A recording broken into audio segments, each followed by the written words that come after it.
Hello, everyone. Hello, Frank. How's it Hello. doing? Good, and you?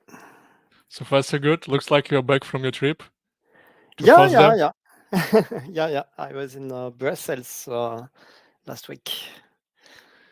Yeah, Frank and I, those who are watching us, hello, everyone. And please say us hi from whenever you are joining this live stream. We are streaming to various platforms, to LinkedIn, to YouTube, to Twitter, to Twitch, and even Instagram, because Instagram is getting popular.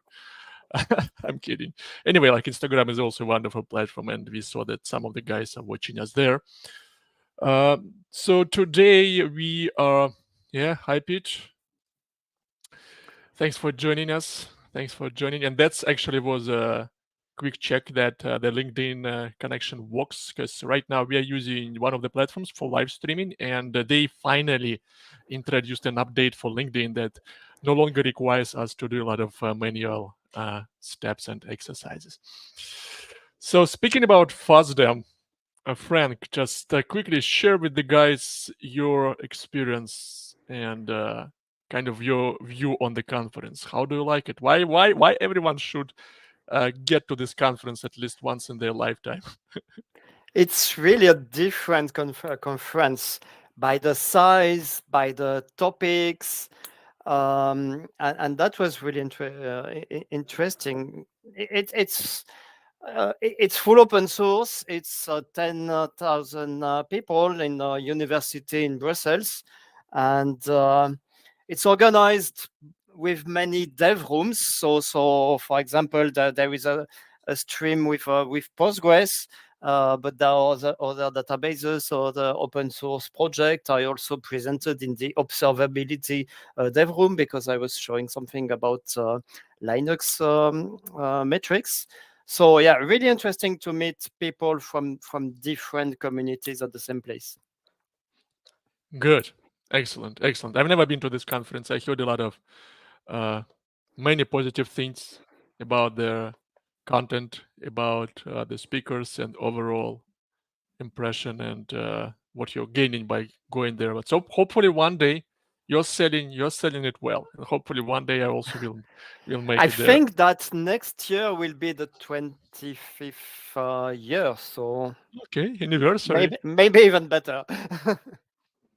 I- Okay, so and as a segue from FASDEM to other in-person events, folks, Frank and I, whenever we have a chance, time, and interesting topic, we go and speak at various conferences and meetups and other local events.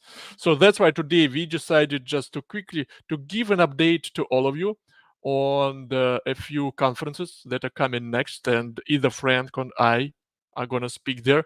Why would we do this? It's not that like we are boasting about this, but there is a chance that some of you who are watching us right now or who will be watching the recording later, you live in a city or in a place that is close to an upcoming conferences, and you will be interested to meet in person. You will be interested to meet and discuss YugabyteDB, distributed SQL, or any other topics that you think will be fruitful the conversation. So that's why let me share the screen and show you where are Frank and I are heading next. So the first one is in the end of February and beginning of March. Frank is gonna be in India joining the PGConf. Frank, what's Yeah, the topic? What's the occasion? I was already there last year, and this year I have two sessions. One is a workshop of 3 hours, more than 3 hours, hands-on to start a Yugabyte cluster on Docker and ask any question. Many conferences are doing this kind of thing where there is a pre-conference day that is more workshop or training hands-on, and so that's the one. Mm-hmm. And then another session explaining more what is Yugabyte and um, how we do it reusing the Postgres code and distributing in the storage layer. Good. And this is yeah, I found it. Postgres fork, and there's the schedule. Yeah, One workshop. Yeah, so Excellent. one is really hands-on, and the other is also interesting to see the architecture of it. Yeah, Yeah, and hands-on experience are priceless. Yeah, hands-on experiences are priceless. There are many folks just bring in your laptop, and you will get that brilliant instructor, Frank, who will teach you like not just how YugabyteDB functions or how it's designed, but also you will be kind of making your hands dirty with it. and it's the occasion, a bit like our open hours. It's the occasion to ask any questions and look at it. Okay, so the first one. Remember, if you are based of India, especially if you live in Bangalore, February 28th through March 1st, join PGConf India, and also there is a chance to play with YugabyteDB during the workshop and meet Frank in person and ask him all the challenging Yeah, questions. maybe I will insist on that. If people come, please say hello, come, do not be shy. I remember that when I was going at my first conferences years ago, I was like a bit shy talking to the speakers, but we are all together to meet people, and then don't be shy. The conferences are there to meet people and talk about use case, ideas, whatever, and meeting physically is always nice. Agree, cannot say more. What goes after PGConf India? And now we are traveling to the United States, to the west coast of the United States. The Scale conference, it takes place in Los Angeles. It runs from March 14th through, I guess, Sunday, yeah, March 17th. And here is both Frank and I are going to speak at this event. And that's going to happen for the first time. Finally, we will meet physically. Yeah. Finally, exactly. At least I will be able to give you a hug because we know each other for more than 2 years, and that's the first time when we will see each other together. So Yeah. your talk, Frank, you are speaking at the PostgreSQL track. Let me find you. I saw you somewhere. You Yeah, remember? it's on PG in Yeah, plan. Yeah, it here it should be is. I there. Yeah. found it. It's more than like it's more than YugabyteDB, right? You're going to talk about this extension, correct? Just to show Yeah, how to. that's an extension that will never go into the core of Postgres, but is very useful. Easy to install on Postgres. In Yugabyte, we install it by default, and it's very useful just to force some join methods or access path in the execution plan. And there are two reasons for that. One is, of course, work around some problems, maybe, but the most important is that you can really try a different execution plan to really understand the performance of your query. Yeah. I also want to. Come on! Like right now, I remember that you came up with this topic probably a year ago, right? If not earlier, and you gave this presentation at other events. And I remember we discussed it. I was, hey Frank, I want just to hear this presentation in person. And finally, I will be able to join this session because my session, yeah, we are not presenting at the same time. My session should be. What is Denis?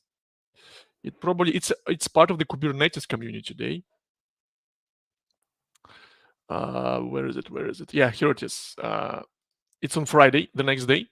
So I'm going to show how to run Kubernetes on a distributed SQL database. We had in the past, Frank and I remember we did a community open hours episode when we were taking Kubernetes and deploying Kubernetes on top of YugabyteDB. And actually, this idea resonated with their Scale organizers, and I'm just going to show this in person as well. So that's why Scale takes place in Los Angeles from March 14th through March 17th. We also got a question from Devesh. Is the conference online as well? I might not be able to get to Bangalore this time. So question is about PGConf. I don't think they do it online, but they record it, so the recordings are available afterwards. But I don't think they do it online. Yeah. Yep. Hopefully you will be able to make it, Devesh. If not, yeah, at least we live in the 21st century, and most of those conferences they do recordings, as Frank says. But yeah, try to make it. It should be worthwhile. Next, so quickly, what comes after the scale? Then we have DevNexus in Atlanta in the United States, April 11 through 9 through 11. I will be speaking at this conference. The talk is going to be about multi-region applications, how to design a multi-region application with the focus on the latency and performance. Just remember this if you're in the United States, and that's probably one of the best Java conferences in the United States. Like that's for those who are planning to travel internationally. Then in the end of April 26th, I will be speaking at PG Day Chicago. That's a one-day event, and my presentation is going to be about AI and Postgres. I'm going to build an extension for the ChatGPT. You remember still the ChatGPT UI? I will be building an extension using Postgres, and then we will discuss how to monetize that extension. So if you live in Chicago, come over. And also what we have right now on our plate and is JCon Europe 2024 from March 13th through 16th. If you live in Europe, Franck is going to speak all about Hibernate there. It's a very provocative. It's a very provocative topic. Yeah. So like, what are you expecting from this conference, my friend? Yeah, I tried to get DBAs, database people meeting developers. What I've seen in many companies, and also when I was doing consulting before, is that people do not talk together, and then sometimes the developers think the database behaves in a way, but it behaves in a different way, or the DBA think that the developers do something and they do something else, and then you may have the wrong design if you don't know exactly how it works. So my goal here is to explain a bit more how the database works when you use different mapping strategies in Hibernate, so that developers can choose the right one depending on the database. Good. Yeah. Good luck. So enough about the other conferences. Hopefully, folks, some of you will be able to come to any of this conference, and we will be able to meet in person. As Franck said, if you come, if you know us, whether you join our session or not, just try to find us. Let's have a conversation. It's always a wonderful experience when you meet those people who you've never met before, and don't hesitate. And also, if some people here have ideas of conference where they think there are not enough sessions about databases, just tell us, and then we can submit something there.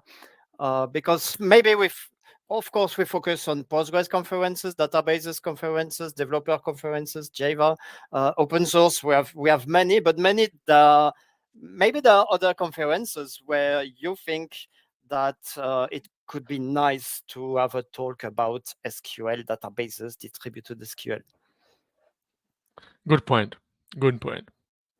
Okay, so let's transition to our main topic for this live stream. AI. I know that some of the people, hate hearing about AI, but those I think who joined us today, they at least have some healthy interest or are extremely passionate about what's happening in the AI landscape. And what we are going to show today, folks, is how to build and train an AI agent that can talk to your database. So the point is that let's say that you, like we human, like Franck and I, we talk to each other not using SQL. We speak in English. Even though like we both speak other languages natively, we still found that English probably the best way for us to talk to each other. And our agent is also going to take our questions in plain English, and then it will try to understand that those questions and execute SQL requests over our sample database. And the point is that like how far we will be able to push this agent, like how knowledgeable that agent will become, or how many gaps will that agent have.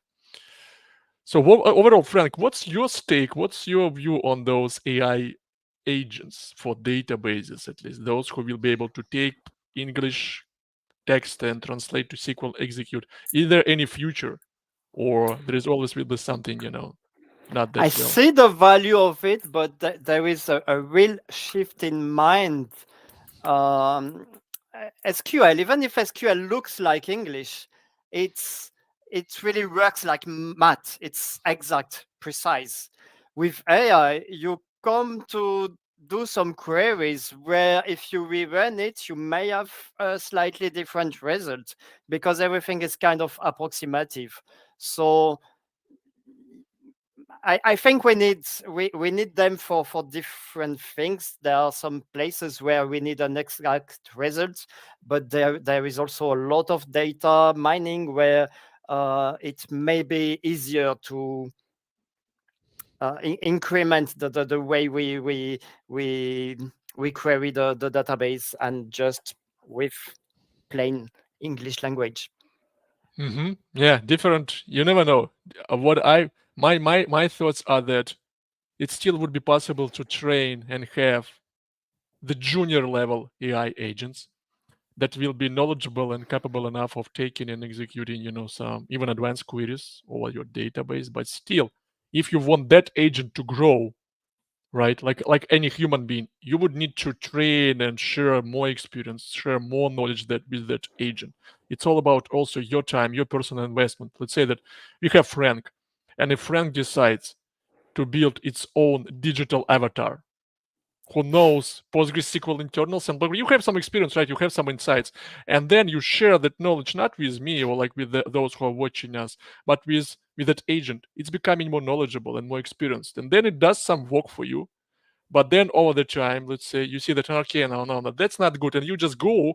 Whether you have two options, you just stop using that agent, or you go and try to educate him on how Yep. to handle this situation. It's all about that effort as well, like whether we humans will decide to invest more time in growing those agents.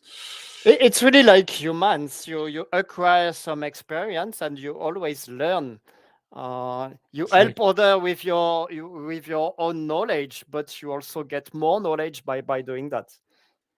Exactly. Good point. Now let's get to the code, because we are not just going to sit here and do blah blah blah, right? We want to run some stuff. Uh, Sharing my screen once again. Where is my window? Which one do I? No, I want to share the entire screen with you, my friends. And this is going to be the screen. I think that I need to make the font size a little bit bigger. Yeah, Yeah, just in case this is like good. Yeah, this one. Right? Yeah, let's do it this way. So this is a Jupyter notebook. Those of you who are Python developers, you don't need any introduction.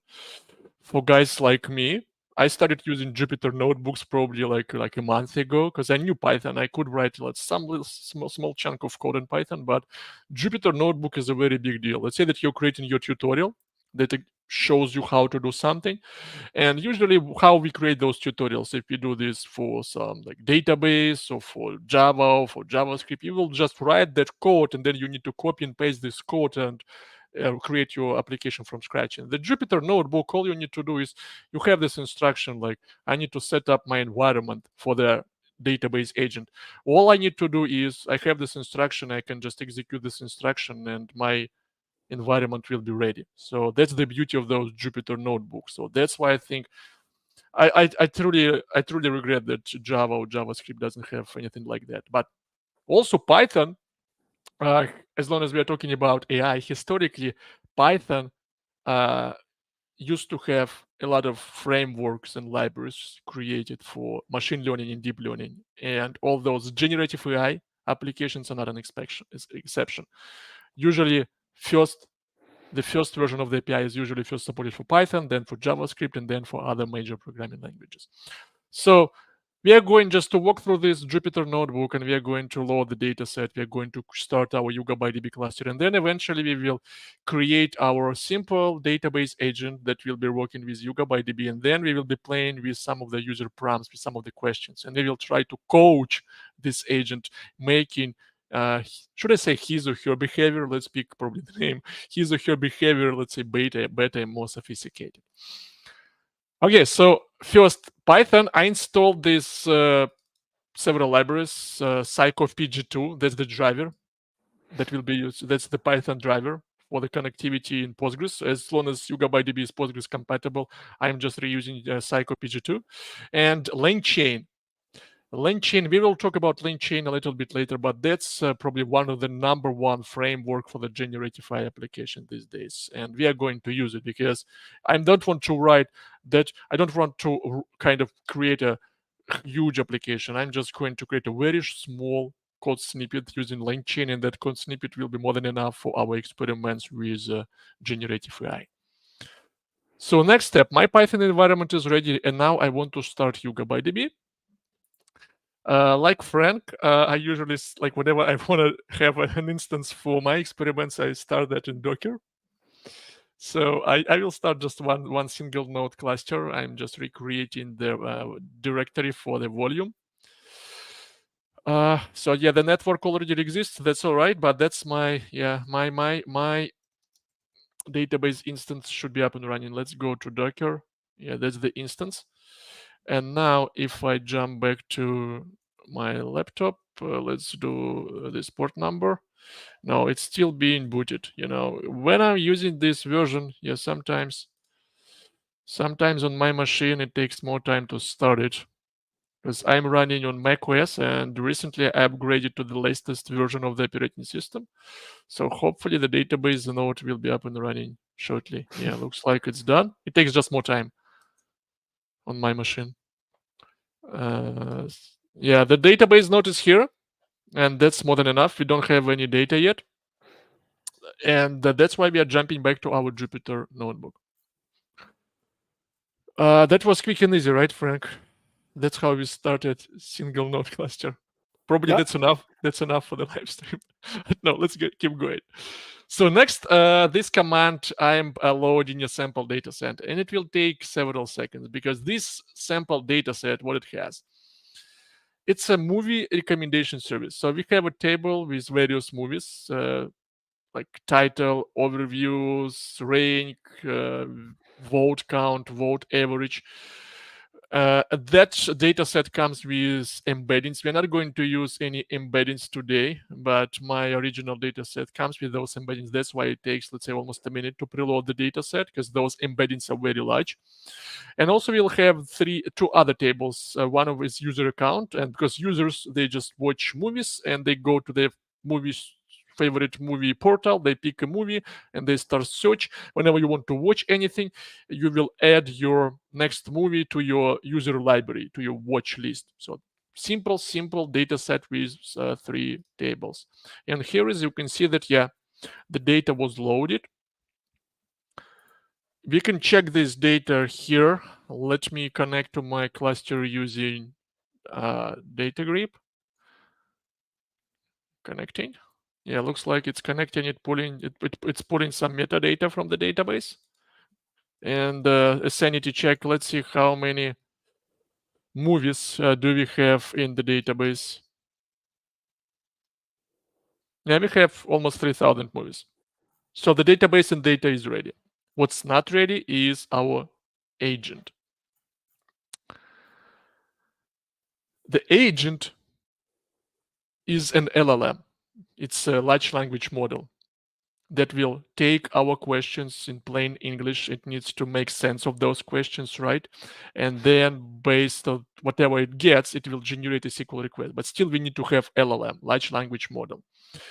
The most popular large language model these days is GPT-4. So we are going to use OpenAI GPT-4 model. So, and that's my first code snippet in Python.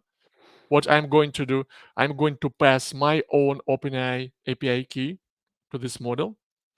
And then that's it. That key will be stored in this variable that I will be reusing later on. You think I remember my key? No, I don't remember it. So that's why. Let's go here. There is nothing sensitive. Everything is hidden. I run this code. Here is the pop-up. I'm providing my OpenAI key, and it said that, yeah, it's configured. And now we are getting into the fun part, SQL agent. As long as we are going to use GPT-4, the LLM, you can pretty much ask it any question, right? That's Frank, what you do. Like, what frequently do you? How do you use GPT-4? How do you use ChatGPT? Do you use it or not? Yeah, now I'm using more Bing because I find it easier. But yeah, I try it for many things to see where it can be useful or not. And Bean is free actually, right? Yeah. Yeah, with chat GPT is you need to pay. I mean, there is some free I'm not plan. completely sure. I think ChatGPT 3 is is 3.5 and Bing is GPT 4. I'm not completely sure, but yeah, Ah, and you see the difference of the results. correct. No, you are right. I think that Microsoft, even though Microsoft is the biggest investor in OpenAI, if you are using OpenAI on Microsoft Azure, then the version of the GPT is 3.5. You cannot use GPT-4 or other Okay. models on Azure. Yeah, that's why I think Bean, I don't know, like Bean might be powered by GPT-4. I don't know. Anyway, so but the point is that you just can send pretty much any question to this LLM and it will try to make sense out of it. Or you can provide some context, you can provide some instruction. And this is how your training or coaching process starts. Whether you're training an AI agent for a SQL database or you're training, some chef who wants to cook, some Japanese sushi or some favorites, something like Italian pasta. You need to provide that context and we are providing this simple context. We will start with this prompt for our agent. So you're going to query the database using PostgreSQL syntax. Yes, we are Postgres compatible database, and you can query YugabyteDB. You query YugabyteDB using PostgreSQL dialect. So also we are giving that we know that many developers and other folks, like when you query some data, you like to write select star. How many times you've seen that, Frank, happening? I think. Yeah. Too many times. Yeah. It's easy when it's interactive, but when you do that from code, it has many problems. One is that if you add a colon, then you break your application because it doesn't expect the same number of colons. But also the database has many optimizations. For example, you can use an index to get some colon, but if you want all colons, then you have to go to the table. So yeah, that's a good tip for ChatGPT, but also for every SQL user. Correct. Like covering indexes, right? Because you might have that covering index that has the column that you're requesting. Exactly. Yeah, and that's actually something that many of us who are using SQL databases sometimes learn the hard way, right? And that's why I want this instruction to be here. Whenever you're getting any data, request only those columns that are truly necessary. Okay, so we want you just to have to generate at least optimal queries from that standpoint. Then this is the agent prompt. That's like the context, like what we want you to do. This is how we share our knowledge, you and I, Frank. And then that's the input text. And the input text is going to be this user prompt, the question. For instance, the first question would be, how many movies are in the database? And then this question will be embedded here. And then the LLM needs to figure out what to do with this question, how to produce the SQL request. And in the end, once you executed that SQL request, you will get the result set. How do you want us to respond? And I'm saying like respond like a human would, just in English. Or you can say translate this request to a JSON object or to any other data format. It's all possible. It's up to you. LLM can do, or it can respond like a human would, but also, let's say, in Germany or in French or in Russian. Yep. It also can do this. So let's execute this. That's going to be our first instruction for the agent. Done. And now we are getting that's. Let me do this way. I'll show you. You see this? The implementation from the coding perspective for this sample agent fits into my screen. That's the complete implementation. That's what you need to do. Let's start with a few components. We are going to use LangChain. I talked about LangChain. So what LangChain is, you remember in the days when Kafka was becoming that big thing for streaming processing, for data in motion, Kafka was the heart of that universe, like when you have your data pipelines. And in your data pipeline, you would have many steps and many, but like your data would get to one processor, to one consumer, then something will be done, then the data through the Kafka topics will get into some other direction. And you would use some frameworks to build those data pipelines processing many steps. When you are creating a generative AI application like this SQL agent, there also might be several steps, right? The first step is that the agent needs to receive a question from you in plain English. Then that question needs to be translated to SQL request and to SQL request for Postgres or YugabyteDB. Then that SQL request needs to be executed somehow over the database. Another step, right? And then you get this result, and you need to return the result in a certain format, like in English, you need to respond like human would. So many steps. And LangChain actually, as the name suggests, allows you to build those chains of actions where the LLM is your main CPU. The LLM is your kernel. The LLM decides and coordinates the whole execution of this stuff. And it makes things trivial. Have you heard about LangChain, Frank, before? Yeah, but I never really got the real definition of it, and that's really interesting. And now I understand why it's called LangChain. Yeah. Yep. And folks, any of you, those who are watching us, if you have already played with LangChain, just write down your experience. If you are seeing LangChain for the very first time, then just take a look how we are using it, and then feel free to ask questions, because that's probably one of the fastest growing frameworks in the generative AI ecosystem. And presently they support this for Python and for JavaScript officially. Other languages like Java, they have their own fork of LangChain. It's like they have LangChain for Java, and we also have Spring AI. That those frameworks are also based on this concept that was introduced by the LangChain framework, original LangChain framework. And LangChain is open source. I don't know. Have you checked this? I think so. Yeah. Yeah. Okay. Good. That's good to know. So our chain is going. We'll have only two components this time. So our chain needs to have the LLM, and we are going to use OpenAI. So what I'm doing here, you remember that before I passed this OpenAI key, and then I'm creating this OpenAI component for my chain. Some of the parameters, temperature 0 means that I want this model to be deterministic. I don't want you to be creative. SQL for me is serious stuff. You're playing with my database, with my data. So like, put jokes aside. Okay, so just that's why temperature is 0. If you want this model to be creative, or let's say go wild, you can tune it up to 1. So the temperature is the value between 0 and 1.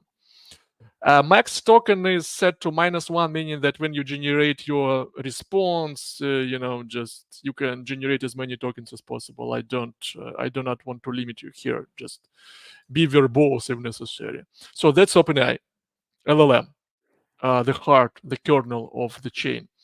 The next component is the LLM is this is agent of a SQL database. And LangChain has this SQL database component that you need just to open a connection to your database. I'm using PsychoPG2. That's how the connection string looks like. PostgreSQL dialog for PsychoPG2. This is my database that runs locally. This time it will be connecting using the default user and password. That's it. And also I'm telling, like, once you connect, analyze these tables. That's my schema, and I want you to be aware only about this data, nothing more. Once you have these two components ready, we are building the SQL database chain. And for the SQL database chain, what you need to have LLM, you have your database, and then I'm just telling, like, print beaver, I want to see all the statistics. I want to see the bugs. I want to see the thought process of the LLM, how it thinks and how it decides on different actions. Pretty good, right? You don't need to be an ML expert if you want to create a database agent these days. So I'm creating it. It probably, connected to YugabyteDB. And why it takes so much time? It was loading the metadata. It was trying to understand the types of the columns and to make sense of different column names. Because in my instruction here, I am not explaining you what column title in the movie table means, right? My hope is that LLM will make sense out of it. Mhm. One warning though, it says that it did not recognize the vector column, which means that this implementation, the current implementation of the SQL database chain probably doesn't support vector out of the box. But I think it's possible to train it. We can train it. We are not going to do it this time, but it's possible, I think. So it's everything is ready. And now we've got many questions, my friend. How we are going to run these questions? The chain is here, it's generated, and we are going to run this Python code saying, all right, we are invoking our chain and we are passing the agent prompt, our prompt, agent prompt. And the agent prompt is constructed this way. We are taking our user question and then we are calling this prepare agent method that we discussed before that gives the context and instructions to the chain, to the agent. And then we are hoping to see the result, okay? Oh, So does it you make sense? you link human language recognition with data language manipulation. Yeah, yep. Exactly. So let's give it a try. The first question, for instance, how many movies are in the database? You and I, we already know this answer because we executed this question in the data grip directly. We know how to write this simple request. But let's see if it's, yeah, and that was the first question for the chain, for the AI agent. You see, it's entering this new SQL database chain. This is the question, this is the agent, and this is the question. So the instruction and the question, and then it generated the SQL request. Select count from movie table, yeah? And that's the answer in plain English. There are 835 movies in the database. Sounds impressive, right? Looks impressive. Yeah, and I like that I can see the SQL statements, so yeah, we can check the how it works at how it gets the data. Yeah. And that's a good point. And this is important, like especially during development on when you're coaching, when you're training your agent. Yeah. If once you are done, once you're satisfied with the results, here is in this chain configuration when we are creating it, you can just say that I don't want to return the intermediate steps, and you will not see those steps. You will not see the SQL request, for instance. I think it can be interesting even when in production to log them, not to show them to the user, but maybe to log them, to be able to come back later, for example, kind of auditability, like how did we get this result? And then you can know exactly the SQL that was run. Yeah. And LangChain, actually, they have.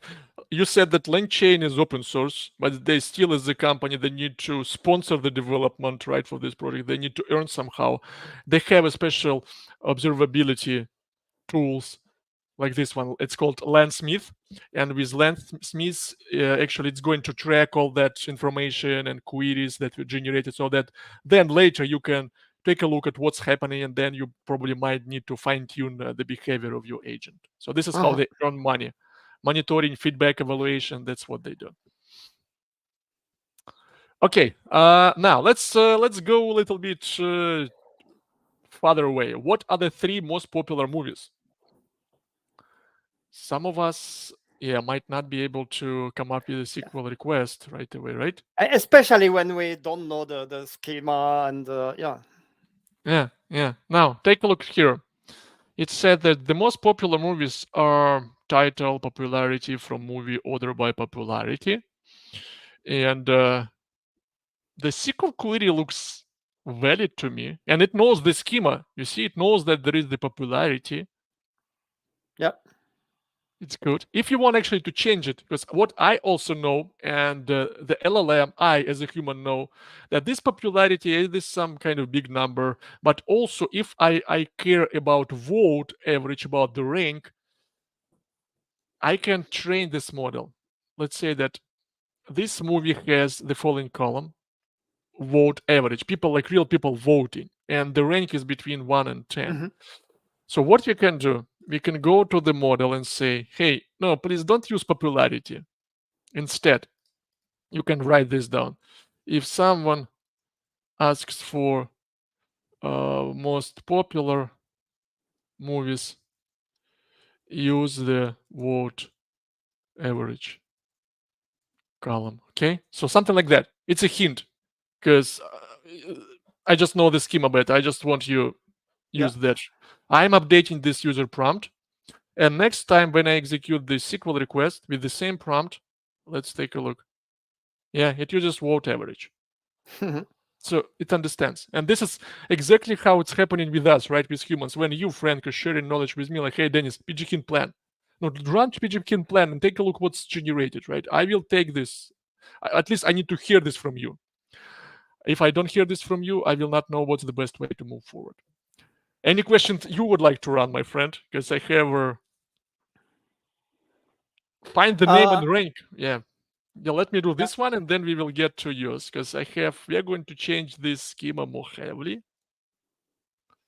Find the name and rank of the movie with the highest rating. So what it does, it's actually executed the same one, but it's executed with the limit one, right? Yeah, it used vote average. Yeah, for the highest, yeah. The rank. Yep. SQL looks good here. No any complaints, at least for now. Trivial questions and Yeah, and good and also better than a lot of SQL that we can see. For example, I've seen a lot of SQL query with a limit and no order by, and people do not realize that they just pick rows at random, and maybe they are lucky because it reads from an index, and then they think it always come in the right order, but you always need an order by, and then this one is safe. Yeah. okay, you see, it knows. It knows because that SQL database chain, it was created by real people, right? Behind this one is like some code that was created by the people, and that code helps LLM to produce the most relevant results. So, but now let's do this, the second set of queries. How many sci-fi movies are in the database? And again, it needs to figure out how to find it. I'm not telling it what column to query to Mm-hmm. get a movie category. I just want you to do this on your own. Select count from movie where genre. It found that there is the genre movie, and it guessed that, all right, the genre, there needs to be the genre with science fiction. So that's a JSON actually object. And more than that, the genre column stores an array of JSON objects because a movie can be classified by several genres. For instance, this is a sci-fi movie, but that's also an action movie, or it can be sci-fi movie, which is a comedy, or it can be sci-fi movie, which is drama also. That's why this is a JSON array. And actually, here is I wanted to help. What's I think that what you need to do here, yeah, every genre in that array has the ID property and name property, but I don't want you to bother about the ID. You don't need to use this ID. Because what happens next? Let's say find 5 movies with the highest revenue in the action genre. Return the revenue in dollar format. Let's run this one. And I think that the result might not be proper one. So what it does is like, let's see, where genre is action, order by revenue, it keeps using this ID. But what I would actually do, you can train it. My second prompt would be this one. Let me copy and paste it.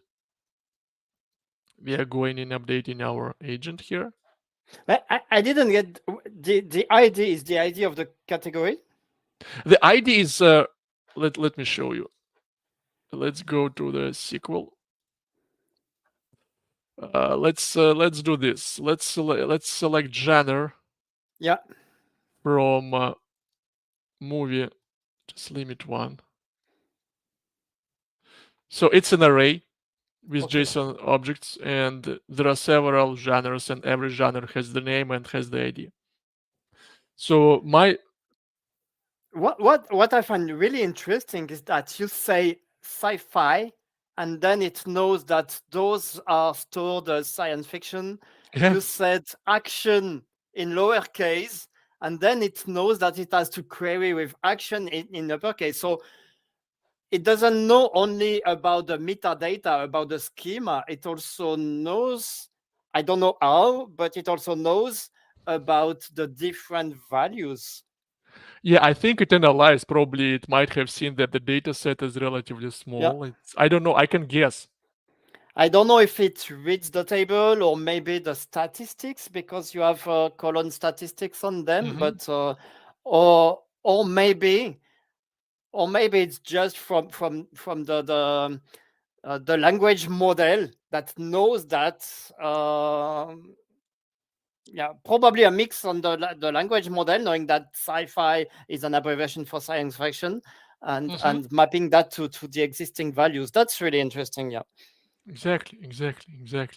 That's that's what looks impressive. So what I want to do right now, I want to change the behavior. If you ask to search for a specific genre, then don't add the ID property to this Hmm. genre JSON. You're just wasting your time and you might be wrong. So that I'm changing this prompt, and now I'm executing the same request one more time. We are getting the top movies by the revenue, and look, it no longer uses the ID property. It just kind of, yeah, the name, action, find me the action. As you said, let's say we can change it. We can say that find five sci-fi, right? Sci-fi movies. Can be even you could probably it should get it. You don't even need to mention the genre. Hmm. Yeah, it's like science fiction. It works. Star Wars, Force Awaken. So the response was the top five sci movies with highest revenue. Star Wars, it's 2 billion. Avengers, 1.5 billion. Transformers, 1.1 billion. Okay. Hmm. Let's try to make things harder because those questions were easy and the model was capable enough. And this database agent obviously understands the schema. You don't need to explain the meaning of table columns. Now, what's the most popular genre? Hmm? Hmm. So this is So that's really an analytic query. what's the most popular genre? So what it did, it understands that's a JSON-B. It uses JSON-B array elements to unwrap, to expand this JSON Yeah. array to elements. But look at the result. It's like it doesn't sound right. It said that somehow it knows that the drama, this is the almost the right answer, but the SQL result is not drama. Something is going wrong here. And generally, the problem might be here because like we have this genres column, and then it also converts this into the genres, and it can all be messy. The same name is used for the column name and for this Yeah. Yeah. unwrapped. Yeah. Obviously, something is missed. For that, I kind of that's all right. Let's give an example. Uh, yeah, like this one. Let's see what happens, or even this one. I will give you an example. I just want to show you. No, let's take this simpler one. Will it get me or not?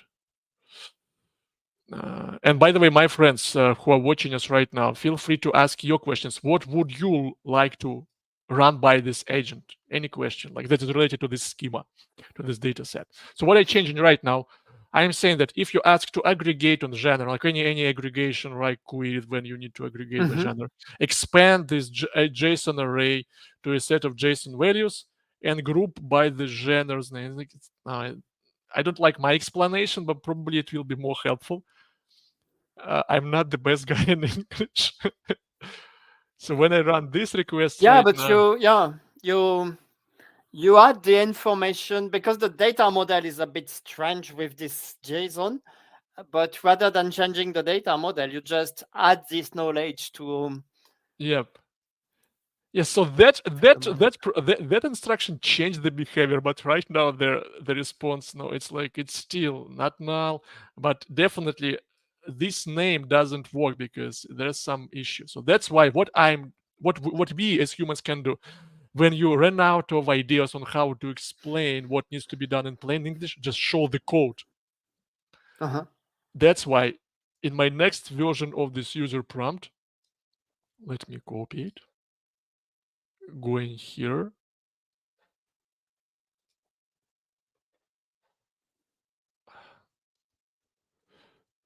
So what I'm telling you, yeah, the same. But then example of how this can be done. Yes, please keep using this JSON array. Okay, but then genre, just use a different name. Okay, just you need to use different name for this unwrapped value, and that's it. That was my example. Just show an example. It will understand, hopefully. And now when we run the same request, yeah, it works. And this is actually the right answer. Yeah. So the point is, if you are running out of those ideas on how to explain this in English, because I might not be the best guy who explains in English, but show the code, show an example, and it will get it. Yeah. Anything you'd like to try? Let's check if in the chat if people have some idea. Yeah, the most popular genre. I don't know how many movies you have, but the most popular genre for French movies, if you have French movies. It's interesting. Let's And see. I don't know your schema. I don't know if there is a language. I don't know if there is anything.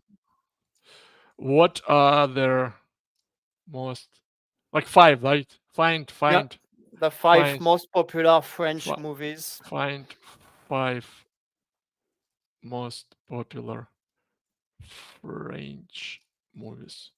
Let's try this.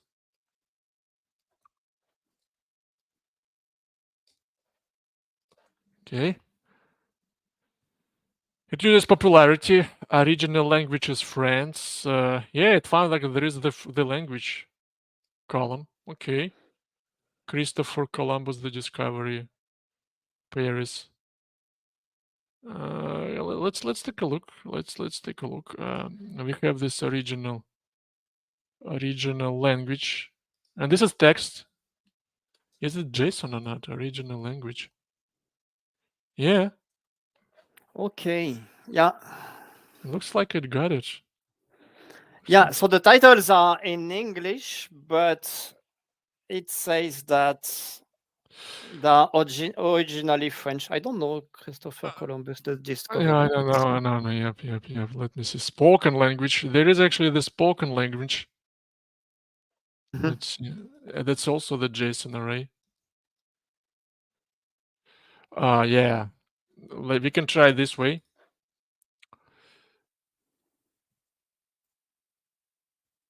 Where is the prompt? Let's say if asked to search for international movies, national movies, then use the spoken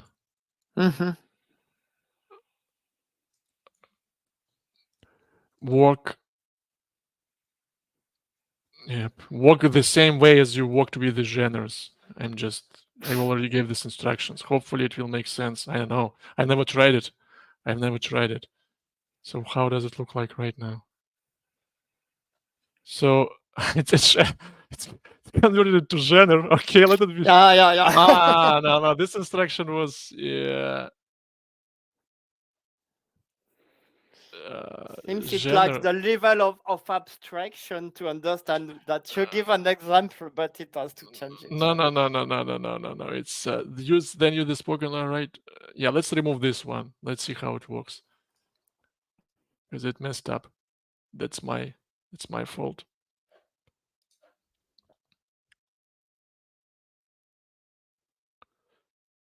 Why do you keep using genres?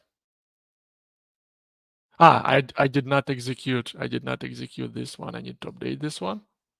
Okay. And then we execute in this prompt.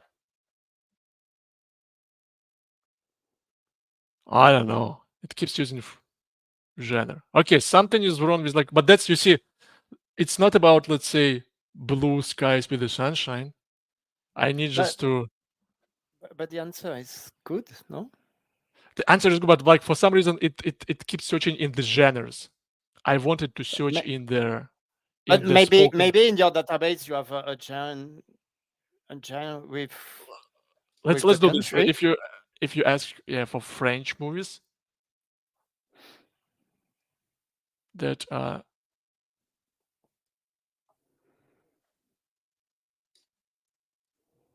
let's do this. This is more directive. It's not the more, it's like a brute force. Yeah, now it uses it. Yeah. Yeah. So it's all about, let's say, okay. Do you recognize, my friend, any of this? Lucy, I think I saw it. Yeah, Lucy is French. It's from Luc Besson, but the other one's not really. Okay, still, yes, questionable results. But what else do we have? Let's do this. What I like there is that you still have to learn SQL and know it. It just helps you. The big advantage is that you can start to build your application without spending days understanding the model, understanding all the subtleties of a new database, SQL language, for example. So you can start. You still need your knowledge on SQL, on databases, but you can start quickly and just refine it. If you're a user, if let's say someone just trained a very sophisticated AI database agent for Postgres or YugabyteDB, then for the users it's like a big win, right? You just write this question, and then if it's trained really well, that's right. But if you are a trainer, if you're a coach, then you have to understand SQL, right? So that you can. But usually there are different levels of users, and I've seen that a lot with BI applications and projects. You have the end user, but you have this intermediate user who understand a bit more the data. And so, for example, in a company, maybe you have one or two people who understand better, who will train this, and then give it, and 10 or 20 users will just query it. Mhm. You have those Yes. kind of super users who know a bit of databases, who know a bit of SQL, and who know better the database schema, and they will map that to the final users who will just ask their query in English. Yeah, I think that it should be quite straightforward and easy, right? As you said, to create an agent for a specific application, use case, or table, because you can really fine tune. If you want to create a general purpose one, it's a much harder job. It's a much harder one. I have something to try, but just at the end, if you have something else to try, do it. What I And wanted to show is modification, yeah, because we have a few minutes left. Let me show you what happens if you asked. That's what I wanted to do. Yeah. Remove all data and see if it runs a delete. Yeah, let's do this. Let's say pick a random user and delete all his library. So I have, Yeah, remember, okay. like, we also have two other tables that we have not used so far. Let's do this. Pick a random user and delete. Okay, the user's So library. we got the same idea, yeah. So I'll show you. For instance, I can find what was that user, unlucky one. Yeah, it deleted all the data for user with the following email. Okay. And then you can kind of start thinking, okay, but what if I just tell it, please don't do this. We will go like, we would be naive and we would, let's say, go here and say, quit the database using Postgres. Don't update, delete, or perform any DDL operations. Not DDL, just perform any other manipulations with the data on the database. Okay. Yeah. You can So do your this. security requirement is in the prompt. Yeah, it kind of, that's your requirement. Then you go and execute this one more time. And it says that, yeah, looks like it deleted one more time. It disregarded. Let's probably that was another user. If I execute this one more time, it's a random. It was random. Mm-hmm. Yeah, it deleted another user. So it disregards my instructions, and probably that's. I think that's just something that is not fully supported by the SQL database chain.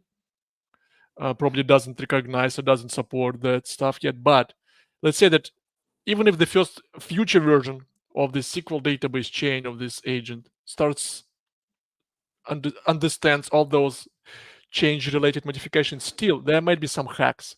We humans are smart. We can come up with the ways on how to Yeah. kind of cheat the model and ask it to delete it. That's why what you need to do, just create a user account role with the minimal permissions allowed. So Yeah. here Yeah. is, let's say, let me execute this stuff. I'm just creating a SQL agent, and this SQL agent will be allowed only to read data from these tables. Okay.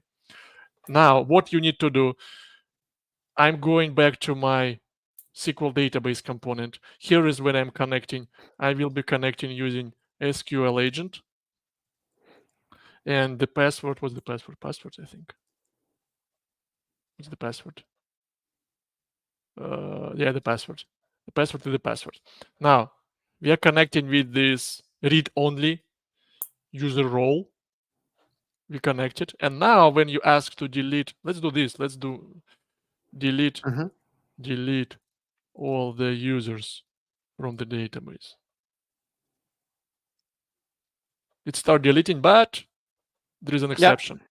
Yeah. Now, so now if you go back just to make sure that that request was not executed, let's do select count from user account. No, nobody, no one was deleted. So that's a lesson. This tag, this technology is still in early days, and even if you have good intentions and your service has good intentions, make sure that you are giving the most granular permissions possible, whatever you want to do. If you Yeah. want your model just to run requests only over these tables, you don't want that agent to see any other tables in the schema, just make sure that that's all configured. Okay, because you And want you to do have. that with a strong language that cannot be bypassed. Yeah, yeah, that's exactly, because of even like if anybody will find a way to trick, Yeah. still Postgres and YugabyteDB will make sure that no, like that role, that SQL agent that we, where is it? This SQL agent now, it's a read-only one. It cannot change any data. Bye bye. That's an exception. Cool. Okay, so we are done with the demo. So do we have any questions, my friends? Please feel free to ask. We can stay for extra 5 minutes and But answer. that was really interesting because I didn't know before exactly what was the role of LangChain in that, and now it is quite clear. You link the database to the language model, and Yeah, probably, let's say one day we will have a digital consultant named Frank Pashot who would decide, and you would decide to train that consultant like specialist with some of the skills, not the entire skill, because you cannot replicate yourself, but at least you know like some part of YugabyteDB or Oracle exceptionally well, and you know how to handle it. You can train it and you can sell it on the marketplace. But you yeah, will, that will be your agent. You will be keeping an eye on it, on his performance. You will be evaluating, you will be updating and sharing more knowledge. I think that that actually might be the future, and probably not the distant future, because we already have some kind of foundational building blocks. What we created today so far, it's so primitive. Like folks, we will share with you in the how do we share? Yeah, let me share this link with the. I will share this link with all of you right now, and you can run this notebook on your side. You will see that it's mhm. very simple to support. The question from Ranga: is there any proven production use case for LangChain integration to data warehouse? I think that yes, my friend. I mean, I'm not a champion of LangChain. I'm one of the users, but if you go to their website, you will see that companies big and small and many world brands are using LangChain in it. It's growing really rapidly. Check it out. But I don't have any specific references for you right now. But I bet they Yeah, I exist. don't know examples, but yeah, I know it exists, and that's probably how LangChain is in an active project because it's used in with big Yeah. use cases. Yeah. And now I'm sharing this notebook with all of you, at least those who I will share, those who are watching us on YouTube, you will get this link, SQL agent code that we executed today. And also I need to share this on LinkedIn directly because for some reason we can see the questions from LinkedIn, my friend, but we cannot post the questions to LinkedIn from Okay. from I our streaming don't platform know that. SQL agent component, SQL agent code. So with this notebook, people can try it, but they need to put their own Open API key. Yeah, that's the only one prerequisite. You need to have Python and you installed on your system, and then you need to create an OpenAI API key. That's it. And then you just click, like whatever we were doing. Just click, go through the tutorial and click execute, and then you will be able to experiment with your own questions. I really like Jupyter notebooks for that, for the academic aspect of it, where you document something and people can try something else in it. Yeah. Now I'm also a big fan. Even though, like, when anybody asks me, like, what's your number one language, Java is my mother tongue, so that's my default language. But these days I also code a lot in JavaScript and Python is becoming. I'm kind of. But the beauty with generative AI applications, when we were talking about the first wave of ML and deep learning use cases, most of us were training models, playing those models, and you would need to do this in Python. These days, when you build these applications, it's like you can write this in Java. And I had a detailed video on YouTube channel that shows how to use Spring AI to build some cool generative AI application using in Java. So it just doesn't matter what's your language right now. Python still has many more frameworks, but other languages will catch up. So I think that whether you are C#, Rust, Go, or Java developer, you in your ecosystem you already should find something that will remind you of LangChain that we use for Python. But Jupyter notebooks, no, I didn't find any other technology that matches this Jupyter notebooks concept. Okay, so closing words. Thanks a lot for coming, and thanks a lot, Frank, for being here today. And as I see you And also. thank you for the demo. Yeah. Okay, then see you in 2 years, my friends, and enjoy the rest of your day, evening, or night, whenever you are joining us from.